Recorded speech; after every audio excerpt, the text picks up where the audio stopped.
In today's video, you're going to get to see an incredible Jeep made by Ford.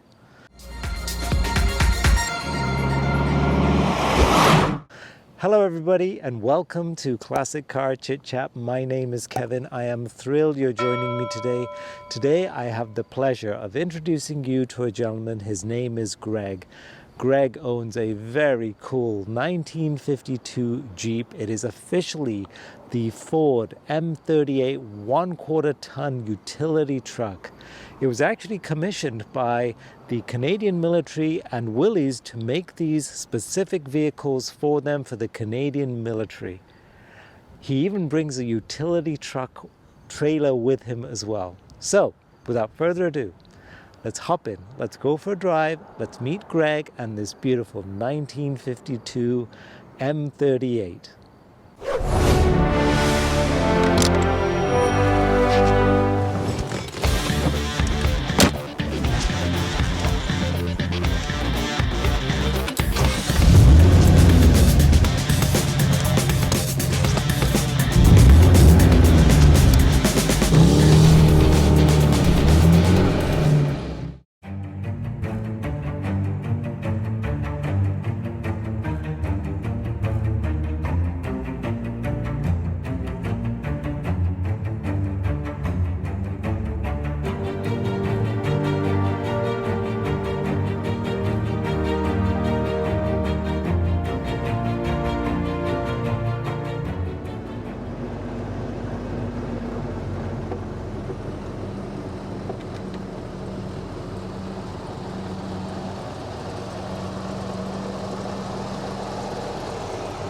Greg, she's lovely. Hang on a second. Let me get to you.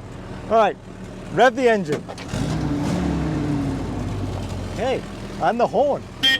A proper horn. Okay, turn her off, sir. All right. There we are. Come on out. Okay. Tell me what we've got here. We have here a 1952 Ford M38 1/4 ton utility truck. And Commonly referred to as a Jeep. Let's go back to that for 1 second. Ford. Ford, yes. Amazing. What happened in 1951, I believe, the U.S. military went to Willys Overland, who were one of the Jeep makers originally for World War II, and they wanted a replacement Jeep for all the World War II equipment. So over a period of time, a number of prototypes were made, and they settled on the M38. So the U.S. military had this built in 51, thousands of them. I don't know the exact number. Okay. Canadian military saw them and in 52 decided we'd like to have those as well.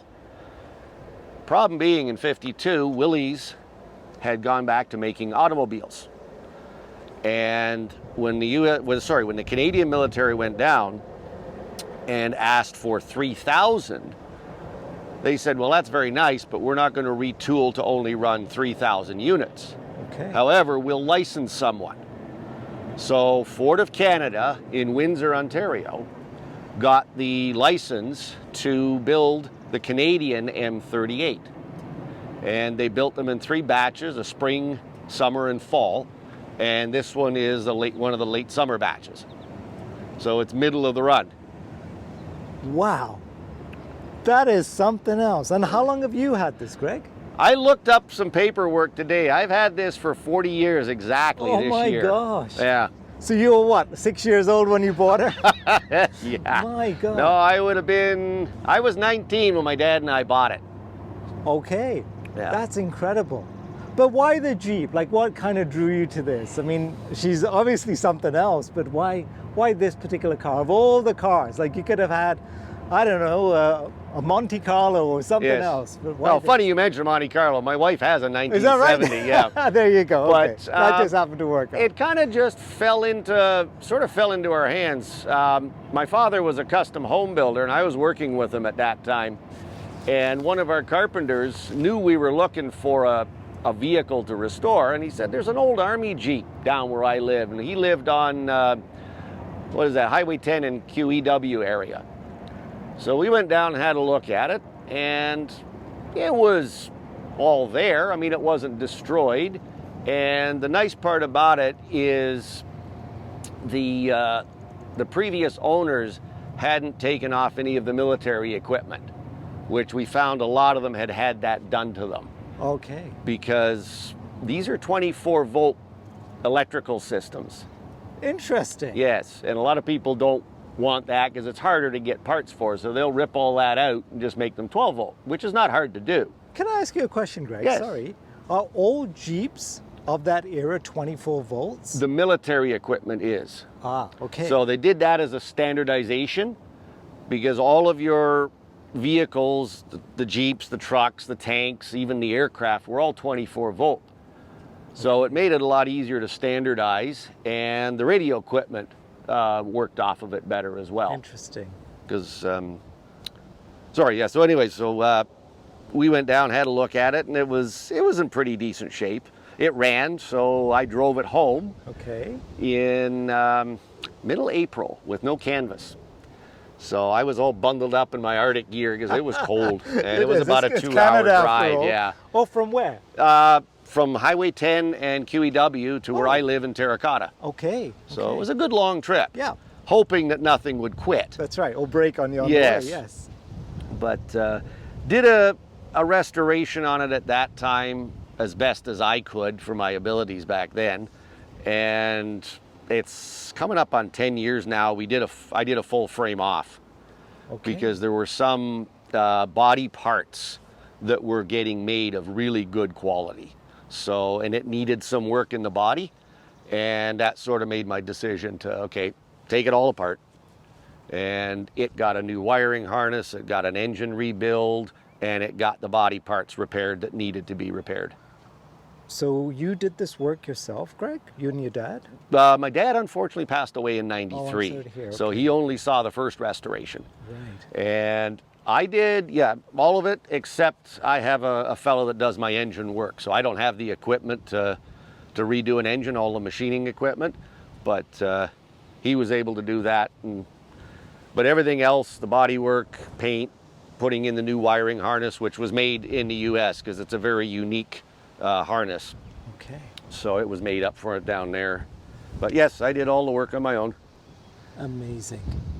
And the suspension on this, again, this is the way they have the suspension set up. Yes. Is this all original? Yes, it is. My goodness. I think it was up to the CJ7s or the YJs that a lot of the suspension on this vehicle would have still fit a more modern Jeep. They kept a lot of the steering equipment, and some of the suspension didn't change till the YJ Jeep came out. I think that would have been probably late 80s, early 90s when they came out. I guess if it's tried and tested and it works, like why change it? Yeah, exactly, yeah. Right? Amazing. What a vehicle. Well, thank you. Greg, you know you've got something special here. Totally. Thank you. This is such a beautiful, beautiful machine. Before I dive inside, Yes. tell me a little bit, like, what do these codes actually mean, the TP28s? Like, what would that have signified? Okay, in the military, they want to, not to make a dig at the military because I'm actually a reservist, but they want to keep it simple so Okay. that you don't have to remember certain things. So the TP28 is actually the tire pressure. No. Yes. Get out of town. Here I am, some secret code or something like that. No. Oh, wow. And because on the trailer, you see it says TP15, so that the private or corporal that's driving it knows the tire pressure on this vehicle. There it is. He doesn't have to remember He it. doesn't have to think about it. Right. Or pull out the manual or figure out Exactly. what the heck it is. Yes. How about that? And the code on the side would have been the significance of this particular vehicle? Yeah, that's referred to as the CFR number, Canadian Forces Registration Number. Okay. Back in the 50s, the military didn't use license plates. That came in I think, late 60s, 70s, they started having military plates. So that was how the vehicle was registered. Okay. The number came from, as I said earlier, they manufactured these in 3 batches in Windsor. So once they ran a batch, they were shipped to a holding yard where the military would come and do basically what we would call today a PDI or pre-delivery inspection. Okay. And then the officer inspecting it, he carried a box of metal hand stamps. Once the vehicle passed, he would stamp that number in the front frame. And that became it's just visible too. Yeah, it's just barely visible. That became the vehicle's number for its life, because it's not the Ford serial number. Ford used a different number. Okay.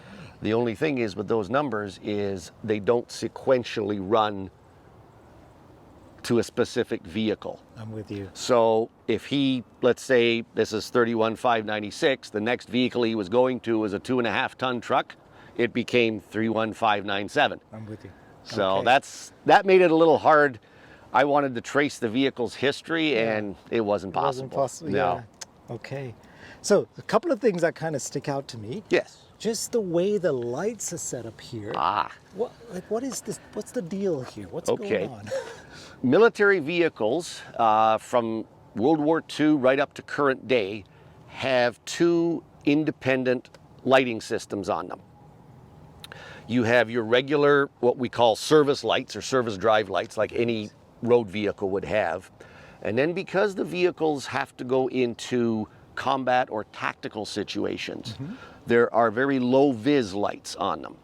So in a tactical situation, that becomes your headlight. And it puts a beam of light about, I'm going to say 8 inches thick, and the width of the vehicle out about 15 feet ahead of the vehicle. So just so you can see, and I guess it's blocked from anything above you. Right, so an aircraft can't see it, or someone higher. These little lights here become your marker lights. And they're what we call cat's eyes lights, so they got two little triangles in them. Wonderful. And on the back, the tail lights are actually kind of unique the way they're set up, and I hope I get this right. They're at the bottom, there are 4 cat's eyes across the bottom. Okay. So when you're driving in a convoy in a row of vehicles, Yes. it's hard to judge in the dark how far away you are from the guy in front of you. So true. Yes. If you're 20 feet back, you see 4 lights on each tail. Wow. If you're 40 feet back, you see 2. If you're 60 feet back, you see 1. And it's just the way the lights work. As you get further away, the image They kind of just goes down to blur 1. together. Yes. That is such a clever, simple solution, isn't Yeah. it, when you think Yeah. about it? And that's what I love about this sort of technology, is that, yes, it's old school, but they thought things through. They didn't just whip it together for no reason. Like the applications are incredible. And that system is still used today. If you look at a modern military vehicle, Has the same it will features. still have that combination lighting system on it. Okay. So I notice all over this area here, you've got, I guess, for tie downs and things like that. Is that what the little brackets are for? Yes, those are called footman loops, and that's what you strap the top to. When you put the canvas on, Okay. it straps through all those little holes. So this is the actual canvas right there. Those are the side curtains, Yep. and over there is the roof. I don't normally so bring the kind of- doors. I'm with you. Yeah, Okay. so this framework here goes up, that's what slips into here, Yeah, okay. and then you drape the canvas over it and you get a roof. So now, have you ever driven it like that? With the roof With on? the roof Oh on? yes, Yes? oh yes. Okay. I don't normally run with the doors on. Okay. As you see, it only has 1 mirror. Yep. So the more canvas you put on, the less visibility you have. Unfortunately, that tapped a wall coming out of the garage about a month ago, and I haven't got a replacement yet for it. You're an honest man too, Greg. Okay. Oh, you can't blame anybody. I was else. not happy about that. Well, you could have No. fabricated a story, but well, during the war. Yes. Okay. But yeah, so with all the canvas on and the doors and everything, it's A, it's a little claustrophobic, and B, you don't get a lot of visibility around you. Fair enough. So I tend not to run it with the full canvas on. Okay, I have a question. What Sure. is this channel here for then? When the doors go on, there's a rope encased in the canvas, and that's what slips in there to catch the pins from the doors go in here, and then the flap that's ahead of it, that you feed that down into there. Interesting. So Extraordinary. the more modern civilian Jeeps back in the 70s and 80s, everything was done with little metal snaps. They got away from this. Fantastic. I'm just in awe of this vehicle. Well, thank you. It is Everything unique. about it. Oh, totally. Out of the 3,000 that were built, I think the club that I'm with, last I heard, they knew of about 1,800 that were still around. Okay. this condition all the way to something in the bush with a tree growing out of it. So again, tracing them back from the CFR numbers. Got it. So is there a registry that you can still go to with the Canadian military that has a whole host of these records somewhere, or is that kind of disappeared? I wish. Oh, unfortunately not. gone, I looked isn't it? into it, and I've looked into it a couple of times now, and when they release the vehicle, they get rid of the records because it's not their responsibility anymore. So I noticed, first of all, wooden blocks? Yes. For what reason? Two reasons. Either when you lift the hood up, it rests against the windshield, Wow. or because the Jeeps were designed as one of their tasks to be a reconnaissance vehicle, when you fold the windshield down to lower your visible Oh, right. silhouette, I didn't even that's think of where that. it rests, and then that's why there's this little strap in the grill. Yes. Just above the rear view mirror there, you'll see one of those little footman loops, Uh-huh. and you just strap that down so the window doesn't bounce and shatter the glass. Okay, so the glass actually does the whole front Yes, end. yes. Fantastic. Wow. Okay, so going back to all these little areas here, what does this allow you to access then back here? Okay, I did mention that it was 24 volts. Well, to make 24 volts, you can do that in two ways. One 24-volt battery, which is really hard to get Yeah, if they or even two make one, 12s, yeah. or two 12s. So that's one of the batteries in there, and the other one is under the hood in the engine compartment. Interesting. Okay. All right, and this, what would you put in here? That's not Okay. the fuel, is it? No, that is called a slave receptacle. So 24 volts with two batteries. Oh, for crying out. How do you hook that up to jumpstart another vehicle or to jumpstart this particular vehicle? So they made a cabling system that you just plug that into here and you plug it into the other vehicle and they are now connected. My goodness. Again, that is another thing that you will still find on a military vehicle today, this fitting. And it's the same, like it's the same distance. everything. Exactly. Really? That's So the modern exact day- unit. Wow. They haven't changed So it's them. like their EV connection Yeah. in a sense, isn't it? Yeah. Well, since these vehicles were on generators too, once that goes directly to the starter. Okay. So once you get the generator turning, even if the batteries are dead flat, it will make power. Unlike an alternator, it needs a little bit of juice to excite it. Right. Okay. I noticed here also, I'm just, so many questions. Go right ahead. Where does that lead to? What's the purpose of that? It's kind of hidden in behind. Yeah. Or it goes up. Oh, is that for the wiper? Yes, these are vacuum powered wipers. No. So that's a Yeah. vacuum tubes? Well, no, not vacuum. Well, for vacuum from the engine, not like a vacuum tube yes, you would think got in a it, yes, radio. got it. Yes. No, not that. Yeah. Wow. That was the current technology in the 50s were vacuum powered wipers. Even your regular cars had them. The only problem with that is when you accelerate from a stoplight, Yeah. your engine vacuum falls off. Okay. So your wipers are going beautifully and then There's a they period of slow time down when till the nothing, yes. engine RPM comes back up. Yeah. Fantastic. So to eliminate that, they put a handle on them. So that's my intermittent So wiper. you can do it manually. How clever. Yes. It's amazing. The positioning of the rear view mirror has always been up there? Yes, that was the standard on the vehicle, yeah. Interesting. Okay. Yeah. It is next to useless with the canvas on. No doubt. I get to look at my trailer, that's it. Now I notice here too, like you've got your shovel, you've got your axe, everything, but it looks like it's a custom fit for those. Like even the way the axe fits right in there. Yes. So that whole housing was actually created just to mount an axe? Yes. All military vehicles will have what are referred to as pioneer tools. Jeeps and small trucks, you'll get an axe and a shovel.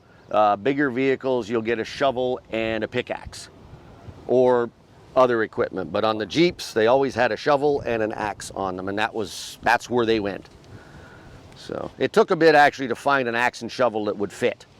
Okay. So they had to be kind of customized to fit in those spaces because I didn't have the military issued ones.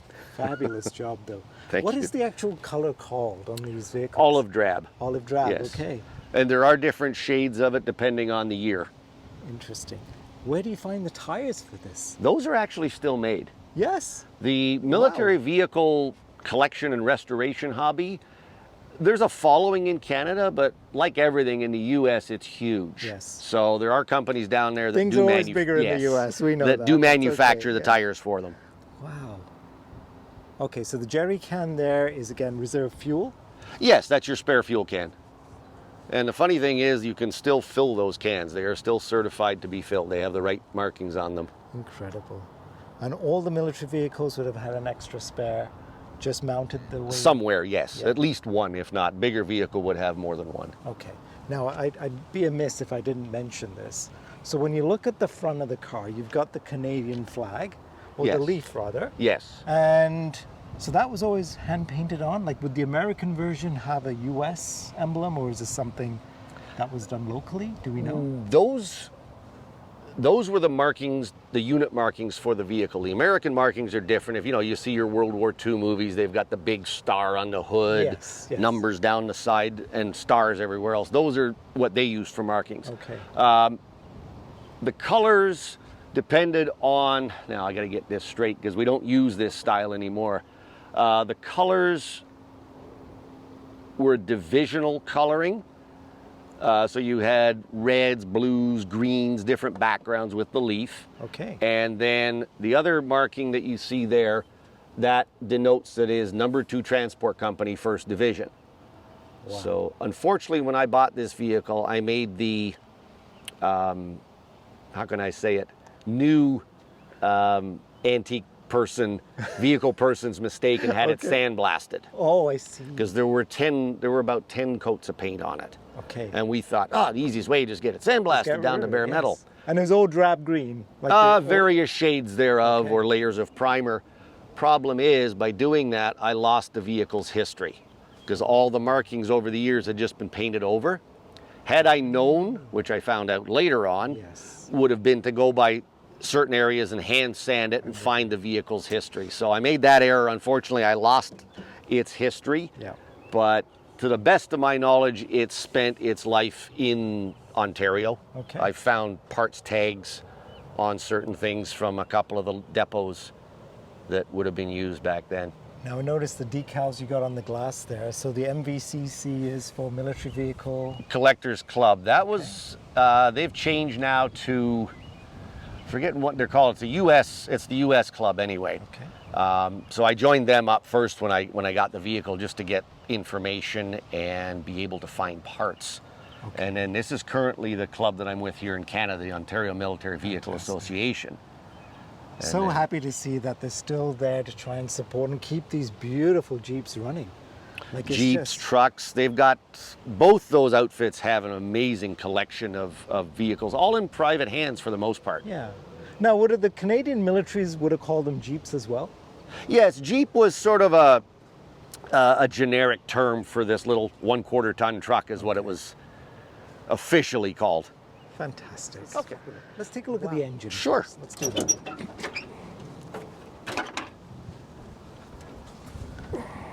So what is this engine? This is a Willys 4-cylinder flathead engine, 134 cubic inches, and makes 60 horsepower. My goodness, Greg. And your viewers are gonna notice that I've had people think that it's a diesel because of these heavy Yes, what is lines that? going. Yeah. The M series vehicles, all of them, from the little Jeep all the way up to the big 5-ton or 2.5-ton trucks, were all waterproofed directly from the factory. Oh, wow. Your World War II vehicles that, for example, did the Normandy invasion had to have waterproofing kits put on them in England before they were shipped over. When they designed the M38s, obviously it was not wartime, and they had the chance to sit down and say, okay, let's do this right. So these vehicles are designed to be submerged. I don't have the snorkel kit that goes off the air cleaner here and up the side, and then Okay. another one off the Yes, exhaust. yes. But everything is sealed up. I've actually Wow. so it doesn't float, but as long as it has a hard surface to drive on, it will it can be submerged to ford a river. Interesting. So the application of this little engine is extraordinary in terms of how powerful it is for what it's designed to do. Yes. Built for a purpose and almost perfectly, isn't it? Like it just is, you couldn't have asked for anything more, it seems. No, and that little engine got used in all kinds of other equipment, forklifts, farming equipment, portable welders. It was a very common little 4-cylinder engine. And enough torque to make things happen when you needed the power as well, right? Yes, and the vehicle, the gearing on this vehicle has a lot to do with its ability to move a lot of weight. Okay. The axle gearing, the ratios on the axle are 5:31 to 1, whereas most of your street vehicles would be high 2 to 1 or 3 to 1s. Yeah, almost double. Yes, when you think so that's part of the reason that it doesn't have a really high top speed, because the poor little engine here is just screaming when you get it up to highway speeds. It won't do over 45 mile an hour. That's about it for it. That's okay. Yeah. Now, is there like a fuse box or anything where a lot of the electrical components or fuses are housed even? It does not have fuses. It has self-resetting circuit breakers. No. They're located behind the dash. Okay. So if something does short out, you hear this click, How simple. and wait, plunk, and then it goes back on. They're a thermal self-resetting breaker. So in the field, in combat, where's the fuse? You don't have that don't worry. need it. No. That is just clever engineering all the way around, Yes. isn't it? Yes. They got it right when they built this. Certainly did. Certainly did. My goodness. And in terms of driving, like you drove down from Georgetown to Mississauga today, Yes. relatively warm, it's 28 plus degrees. Yes. No overheating issues, none of those? Or No. runs None fine? whatsoever. It has a very large radiator on it. For the Again- size, it's almost the size of the engine. Yes. Again, thinking of where it's going to be posted, is it going to end up in a very hot climate? Yeah. So that it has the cooling capacity. Incredible. Beautiful machine. I thank you. It truly very is. much. Even I love the guards over the headlights and things like that, because hey, you could be ramming down anything. Yes. I could just imagine the applications of vehicles like this. Like you can attach something to, you can take down a tree, pull logs, whatever it takes to, in a military environment, so to Yes. speak. Well, even in the civilian world, when a lot of these were released from the military, and even your World War II Jeeps, they ended up in farming applications. Okay. And there was, for the World War II models, there was actually a huge aftermarket industry that made all kinds of attachments to allow it to be used like a small farm tractor. Amazing. Beautiful. The before we look inside, Yes. talk about the trailer a little bit. So Okay. this is a trailer I got very you lucky found. and got that right out of the military. There used to be a disposal yard down, where was that? Dixie and Eglinton area. It was called Crown Assets. And they would dispose of government and military equipment. So I would call them periodically and ask, do you happen to have an M100 trailer? Because I knew they were still in service. They were still being used in the the late 80s. Okay. And no. So it happened, and this went on for almost a year. And I called them up one afternoon, and it was actually it would have been in the early 90s. And called him up and I said, do you happen to have an M100 in your yard? He says, you know what, we actually do. There is a God. Yeah. And I said, okay, so when's the auction? He said, the auction's Friday. This was Thursday. The day before. Yes. Okay. And Crown Assets was a closed bid auction. So you went down, put your bid in on a piece of paper and put it in a box. So I rushed down from after work before they closed, put my bid in, and looked at the trailer first, and it was in very, very good shape. Okay. So I thought, okay, this is worth X amount of dollars. So I put a bid in for it. I got a phone call Monday morning, come get your trailer. Wow. So, Fantastic. yes, You must have been I was very happy. very proud indeed. Like, Yes. It's like having a child. That's Yeah. incredible. The equipment was attached to a unit. Oh, I see. Yes. So it would actually stick together. So it had those markings on it. I mean, if it got shipped to another unit, they'd get somebody in the motor pool to do a repaint on Yes, yes. it. Of course, but And I noticed the headlights as well. Same idea, same sort of concept. yes, it's duplicates the rear lighting system on it. Fantastic. And one thing while you're down there, actually, Yeah. Kevin, it's something that's unique to Canadian vehicles. The Jeep has it too. They have what's called a Convoy light. And you'll see that white plate there in the center. And yeah. if you look through ahead, you'll see the diff cover on the rear end of the Jeep is Oh, painted right. white as well. Right. There's a small light up under the trailer No. and up under the Jeep that when you're in convoy, you turn that on, so it gives you a white square that the poor guy behind you can see. Wow. So and that's one of the Canadian things. The American ones don't have that. That is such a clever idea when you think about it, right? Simple but perfect. Yes. My goodness. I always enjoy taking it out. You know, my wife even said when we were talking this morning, because she saw the video that you'd posted from the Classics Against Cancer show, and she said, "You're having so much fun with that thing," you know. And she was proud that it was getting some more recognition. Good for you. Good for you. What's your wife's name? Louise. Louise, thank you for appreciating Greg's passion for this beautiful Jeep. And you can see his eyes light up when he talks about it. Do you have kids, Greg? No, we don't actually. Okay, so this is your child in a way. Yes. Yes. I got into the cars and my wife a little bit too, but I got more into the cars. So. Fantastic. Can you show me around inside, like what all the... Sure. If we go from left to right here, that's our emergency brake. Oh, okay. You just turn it, pull it out, and that's the Convoy light switch. So if that turns that little white light on. Fantastic. This is a cold weather primer. It's called a Dole pump. And what it basically does is in a cold environment, you pull that out, it draws in a charge of fuel and shoots it directly into the intake manifold. Kind of like a choke? No, this still has a choke on it. But again, being designed for, the intent was to go to Korea, very cold weather. Right. That was a way to quickly get fuel into the engine and get it to catch. Fantastic. Okay. Here we have our lighting control switch. So this one, when my dad was still driving this always baffled him, because if I turn everything off, you don't even have brake lights. Everything is off. Yes. Okay. So, and it has a lockout switch on it so that you can't move this other than to blackout lighting without intentionally doing it. So you can't put it to the service drive without lifting that lock. Right. So the first click turns on your brake lights. Second one brings on your regular headlights. And then down here, this turns on your dash panel lights. Fantastic. And then as it says here, blackout marker, blackout drive, that turns on the blackout lighting.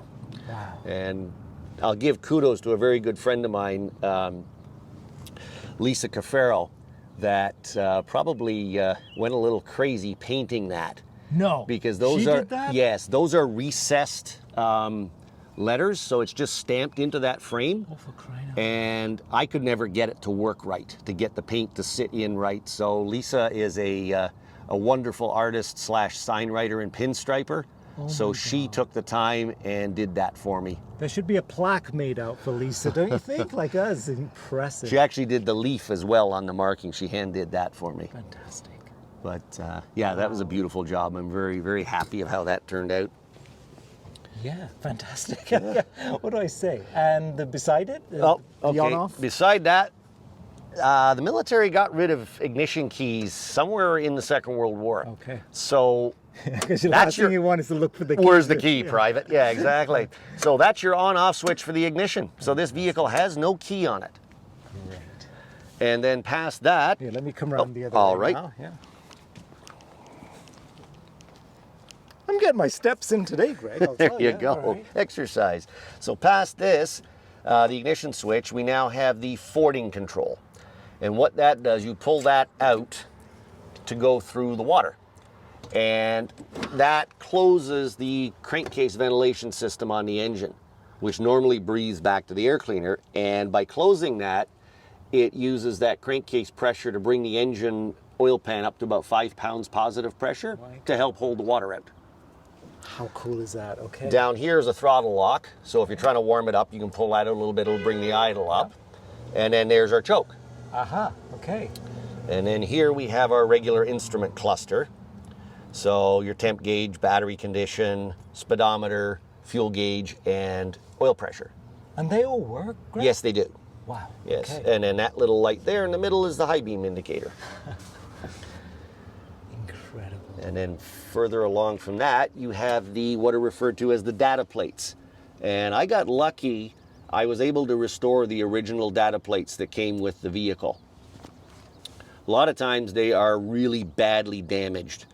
But I was able to restore them. They weren't badly corroded or bent beyond repair. So to the best of my knowledge, those are the original data plates for this vehicle. My God. So it gives the driver the basic, you know, shifting speeds, tire pressure, oil quantity, coolant quantity, that kind of thing, and vehicle dimensions as well. Towing capacity, you name it. Yes. Because it could be any driver, any given moment could be Exactly. behind the wheel of this. And then on the very bottom plate there, if you can zoom in on that, it'll give you the build date, and it says Ford Motor Company of Canada. Fantastic. Yes. Okay. There's proof there, guys. Yes. This is definitely a Ford. Yes. Incredible. Wow. And glove box grab? That is the glove box, yes. Fantastic. The little tiny glove box. And then that lever above it is one of the hold down latches for the windshield. Okay. Okay. So I'm looking at this at the wrong end of the weapon, I should say. Yes. So this is a period correct rifle? Yes, that is a demilitarized, so it won't shoot. That is a Lee Enfield 303 rifle, which was the standard weapon that would have been issued to a Canadian soldier in that time period. And again, the little device here is designed to hold the rifle right there in front as well? Yes. Wow. And that rifle holder you'll find on military vehicles of this era somewhere on the vehicle, yeah. Incredible. And the seats, I mean, they're not Cadillacs. They don't. Do they actually move forward, backwards? No, they are fixed. Okay. That one lifts up because there's a tool compartment underneath it. Right. So but it kind of that's tilts it. forward. That's it. This one is bolted to the floor. Incredible. So, and what are we looking at here? That is the vehicle fire extinguisher. And I will admit to you, Kevin, that is not the exact correct one or the correct place for it. What actually goes there is a bracket to hold a submachine gun for the passenger. That is actually a little bit smaller and goes on the driver's side fender. I just have to locate the bracket for it. I have the extinguisher, but I don't have the bracket. So this would have been mounted on the outside? On the outside, yes. Okay. Yeah. So I've put that there now. It's just, it is what it is. It's a placeholder for now. Exactly, so, yeah. And it's a period correct. The good old Pyrene fire extinguishers. Made in? Where would that have been made? Somewhere in Canada. Toronto, actually. Yes, there it is, Toronto, yeah. So. Amazing. Yes. Beautiful. Beautiful. The signage there as well? Bell housing, drain plug stowed in the glove box. Again, that would have been in the original Jeep as well? Yes, when you're going through the water, rather than get water on your clutch and having it start to slip, you were supposed to anyways, get out and screw a plug into the bottom drain that's in the bell housing. Okay. And that's what they call bell housing plug, yes. So install before fording, remove after fording. Okay. I can guarantee you that wasn't probably done very often. Probably not done most of the time. So explain to me this whole connection here. This is sort of a standard hitch is what we would see modern vehicles as well? Or is it different because it was military? It's called a Pintle hitch. And you don't see this so much on the average trailer that a homeowner would use or whatever. You'd see this more on heavy excavation equipment, floats and that kind of thing. So not even farm equipment, like bigger? Yes, you will see it on big farm equipment, but the military used it again from a standardization point of view. Everything in the military has what they call this lunette, this ring goes into the Pintle hitch. Whereas the civilian setup, you have the ball type hitch. Yes, I'm with you. So this is a lot stronger, a lot heavier, and it's quicker to unhook and unhook. You don't have to be perfectly lined up to get it to land in there. So. Wow. This lever here?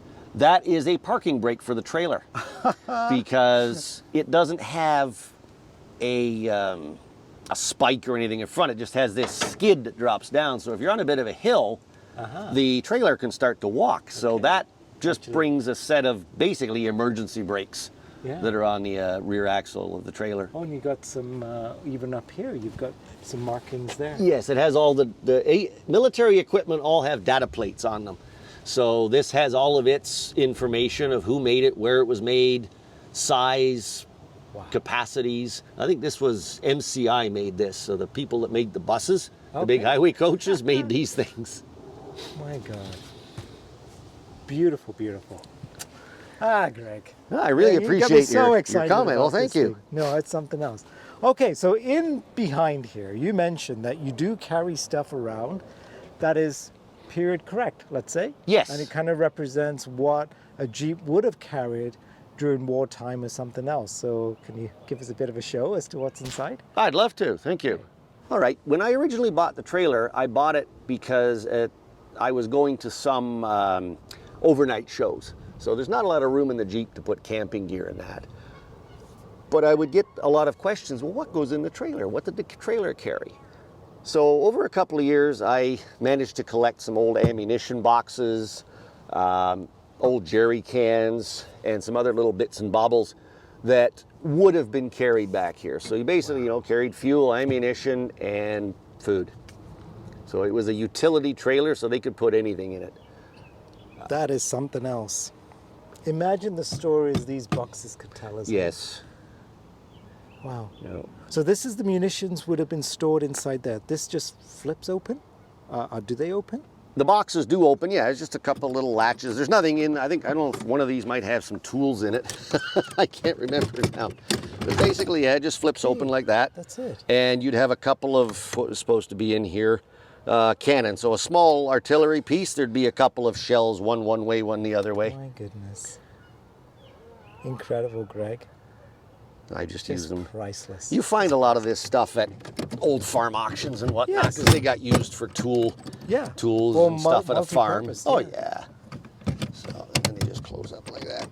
I love how the bracket works too. Yeah, and then because it's ammunition, there'd be a little safety wire on Just- that yeah. to say, hey, nobody's been in there. Wow. Fantastic. Well, thank you. And the condition was okay on this, you said, when you bought it? Yes, a lot of them, and why I didn't buy one, buy a couple of others that I saw, is most times when they were stored either in the military when they knew they were getting rid of them, or once they got in the civilian world, nobody bothered to put that third leg down. So they would sit right like this. Yes. These trailers, when they were new, were designed to float. So the floor is sealed except for a couple of drain holes. So sitting forward like that with no canvas on it would fill up with water.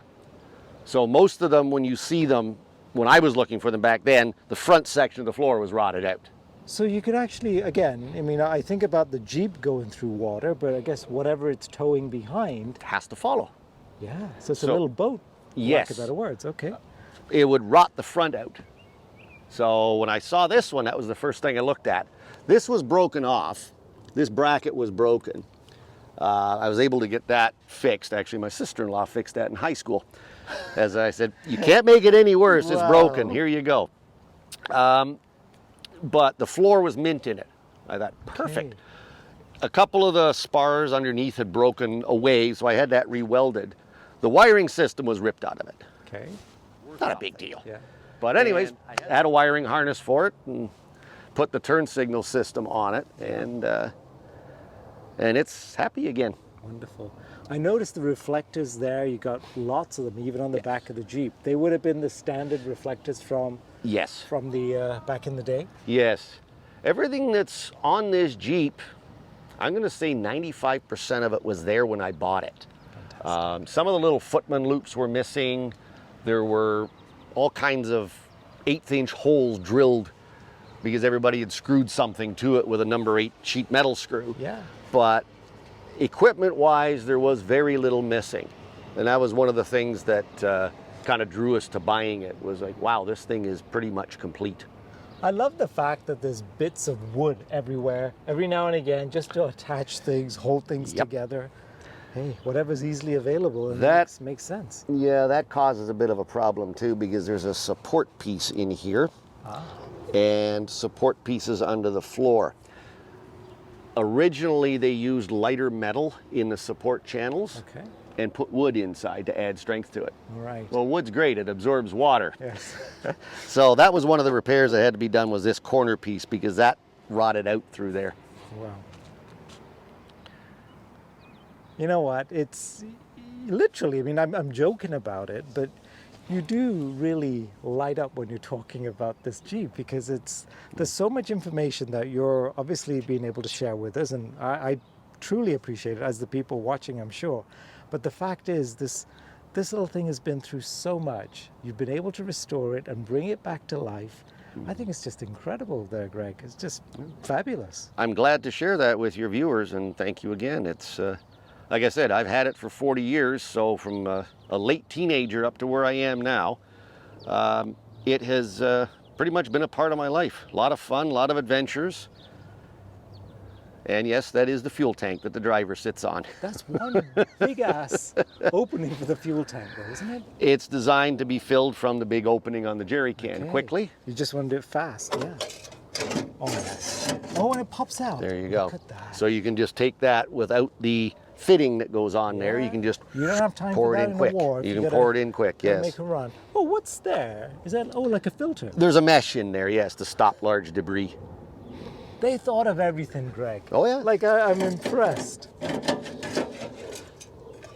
we go. There it is. Fantastic. Well, we chatted enough. Greg, should we Look go at for all this. So how did you come across this? How did you find even the manuals and all the details? Look at that. Yeah. 1951, 52. Most of it came out of the U.S. because I didn't have any connections in Canada when I first started with this. A couple of them are originals. Most of them are reprints. Okay. But these were indispensable when it came to restoring the vehicle. Part of it was knowing exactly where things went, Right. how they were supposed to look, or when it came to doing something like the carburetor. I'd never worked on a waterproof carb before. Okay, Many of us have. How does this work? How does all this go together? Give me a Holly and I'm okay with it. But that was kind of handy to have. And then figuring out, you know, what bolt size or what thread, whatever the parts manual here, this is all the parts for the vehicle divided into sections. Wow. And it not only gives the, sorry, I'll turn that this way, not only gives all the military nomenclatures and everything, or the numbers for it, the what they call NATO stock numbers, but it gives the nomenclature, and it tells you the, you know, pin, cotter pin, split, S, 16 by 1/16 by half, and it gives you a very detailed description of what the part is. My God. So you can find the little bolt, little screw, the nut, whatever. The diagrams, everything Yes. about it. Well, routing some of the lines for the system, the underwater system. Yes. They're all little 1/4-inch copper, flexible copper. Okay. So figuring where does that go exactly? Yeah. The diagrams in there or in a couple of the other manuals were indispensable. for Okay, that. so this is, what kind of a knot is this called then? You got me stuck, I got you Kevin. there. Okay, You I'll got let me it that stuck. out, okay. I know a lot of different knots, but that one is what it is. But this was in the manual. I've got the manuals for And it this. tells you how to. And it goes through, because here, private, you're going to learn how to drive this. You got to learn how to you're do gonna these the things. knots, yeah. So all of the info is there. And it's got a quick release, I guess. You just pull. That's the nice part about it. Is you just pull that and it's loose. Nice. and it's free, I should so- maybe do that to my shoelaces because I'm forever bending down trying to tie the down. Yes. Okay. So All right. Let's go for a little drive right. then. This is exciting. you can put the steel pot just behind you there. Now this is a helmet again. Period. Correct. Would it be Yes. worn by What a do we, soldier? yeah, it looks like an American helmet. We ended up using something close to that. I remember wearing one of those as a cadet up in Borden on the ranges down at the far end. What is it made out of? Steel. Fiberglass? Oh, steel. Steel. They were still steel back then. Wow. So it's got a bit of heft to it. for Yes, sure. it does. All right. Let me hop in. Hopefully we're not vapor locked. That's one thing these would do in the heat sitting, is it would vapor lock.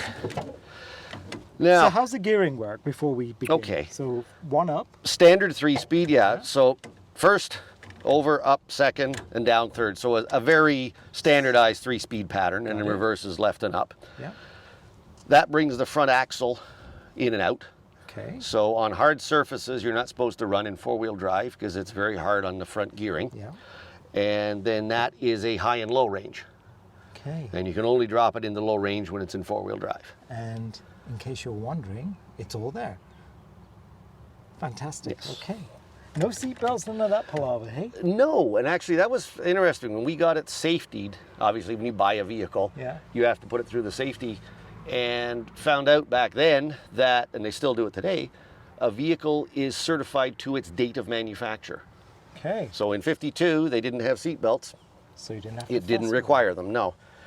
And Okay. I don't know if I'd even want to have one in here. No, probably not, right? You don't need it. I think you got bigger things to worry Yes. about in a war than a seatbelt. Yes. Okay. Now, here's something you're going to get a kick out of, Yes, go Kevin. for it. So we got that turned off.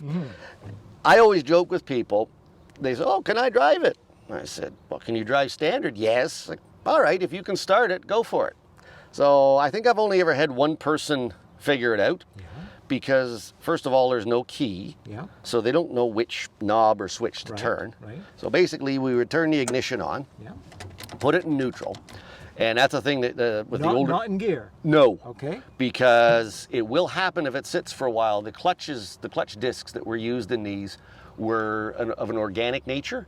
Okay. And if they sit for a long time without being used, I've had it stick to the flywheel. Got it. So it moves. Straight away. So always in neutral. Yeah. It's a push button start. There's a button up on Oh, here. get out of town. Yes, way up under there where my foot's going. Yes, I see it. Yeah. And it actually mechanically moves the starter mechanism. So there's no solenoid on the starter like you would have on a modern one where you just turn the key and it electrically engages it. Yeah. I'm pushing that and mechanically shoving everything forward and engaging the starter. Oh my God. Again, another one of those things to be reliable. Fantastic. Oh, exciting. All right. So where are we going, my We're going friend? to go out here. We're going to go up Main Street. Okay, let me turn my brake lights on. Good. There we are. And the indicator is that one there. That is, yes. So it does work. Oh, yes. Okay. They were not originally made with turn signals. Again, in the 50s, you didn't have them. Okay. The driver's door actually has a zipper in it, so you can go out and do the hand signals. Yep. Okay. But when I bought it, somebody had put an aftermarket system on it, and it didn't work very well. Right. So this is a military setup. There's a control box up underneath the dash. This would have been on here. It actually may have been on when it was, because it got out in the mid 70s. Okay. So it probably would have had this put on, but it was removed before they released it. Incredible. Okay. All right, and first gear is not synchro, so you got to give it a minute. Okay, we're all good.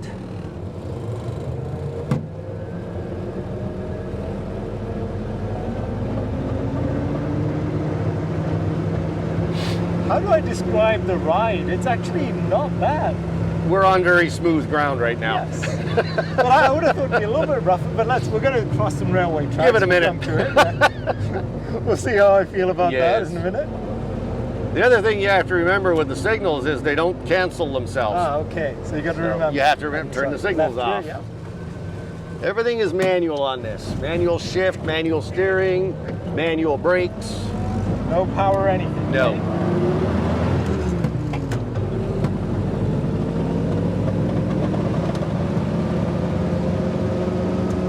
And although it is second and third gear are synchro meshed, it likes it better if you drive it like an old truck with square gears, double clutch it. Got it. Right turn? Right turn. Okay.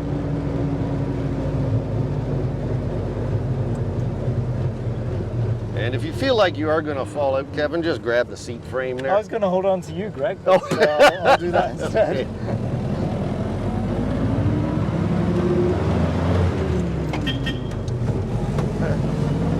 Oh, you get bags of fun out of Oh, this, yes. don't you? And that is the period correct horn as well? Yes. Okay. So it kind of sounds like that Roadrunner. Meep, meep. Yeah, it does. Yeah. It does a bit. Yes. Now, do you drive it without the windshield up sometimes? I have. Yeah. Early on when I met my wife, I think we might have been just married. Okay. We were coming back in from Georgetown out to where I stored the Jeep at the farm, and she said, "What's it like with the window down?" Yeah, okay. Let's try it. Well, it was nighttime. We drove into a valley, into a cloud of bugs. Aha. Good. She's not ridden with the window down before since then. Okay, she feels the bumps a little bit. Oh yeah, oh yeah, it's a stiff suspension. Right on. You pay extra for that little feature. Yes. This is not the Grand Cherokee version. No, no.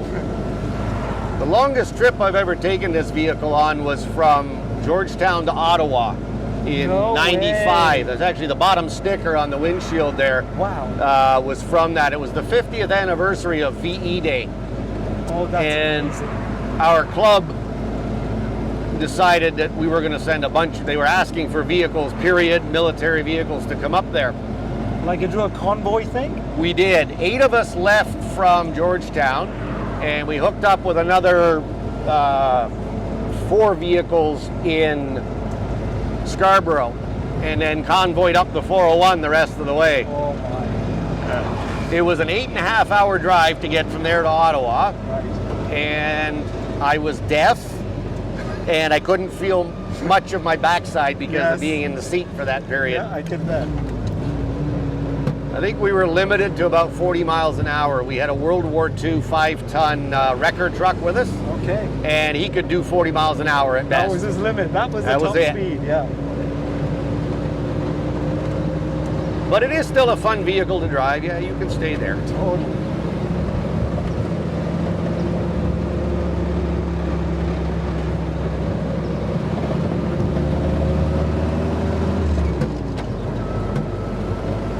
Do you ever stall her?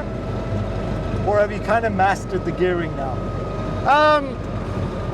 I think probably if I'm in a tight spot, maybe moving around a Speaking of little tight bit. spots, can we Yeah. turn right in here? Sure can.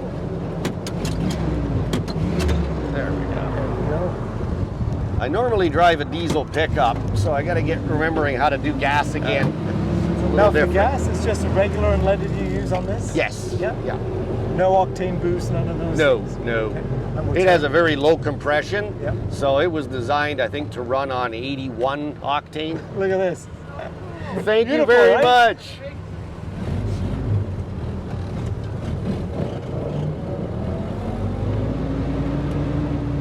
And that's the beauty of owning something as classy Yes. as this, right? The recognition and respect. Yes. Well, I look at it, I mean, I've preserved a piece of history. Yes, you have. So, And a damn fine job doing it too. thank you again. Totally. Okay, get you to turn left. All right. on here. Left, sir? Right, Right, sorry. okay. And because it is a 4-wheel drum brake, that's why I tend to gear down more to help stop. Yeah. Because it is, and it's only a single master cylinder. So Okay. back in those, so there's no bias on the braking. Yeah. All wheels get equal. So on the rain, in the rain, it's a little interesting. You're gonna have to watch yourself. Sorry, dude.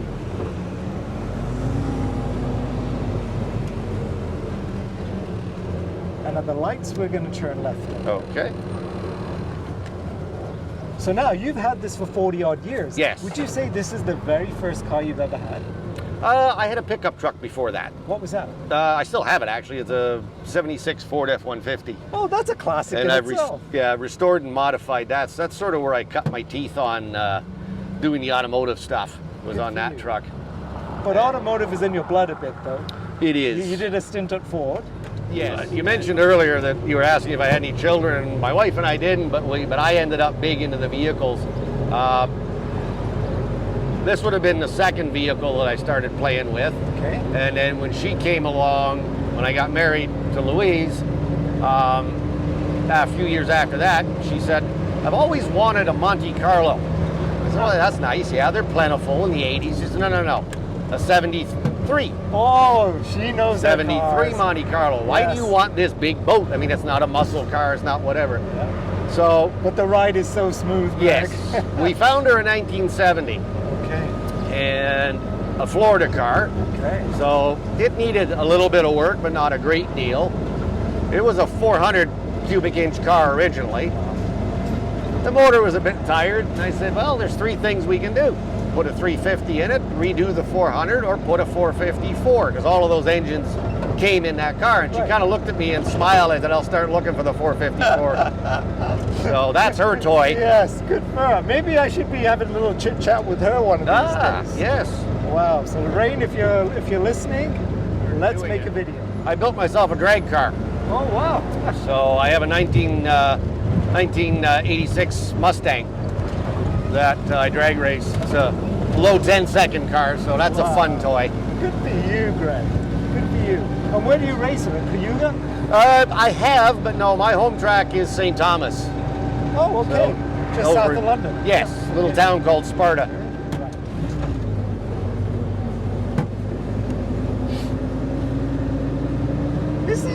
Is it a very fuel efficient car? It's not bad. You know, cruising along at 40 miles an hour, it's not too bad. There's 11 gallons in the tank. Yeah. And I'm trying to remember that trip to Ottawa, because that was probably the most the most mileage I've put on it, and the longest run. I think we stopped twice for sure, if not 3 times. Okay. And I wasn't out of fuel by any stretch, so. And it's hard to imagine, but it's right there. Yep. You God don't help think me. about it. When you know, I know, right? I think the more you think about it, the more paranoid we become. Yes. Wow. Brake on, and we're done. Amazing. Okay, let's see if I can get out of this gracefully. It is a long way down though, isn't it? Yes. Greg, let me say thank you, sincerely. Like, I am so happy we made it work last minute, literally. We just chatted earlier today, said, can we do it today?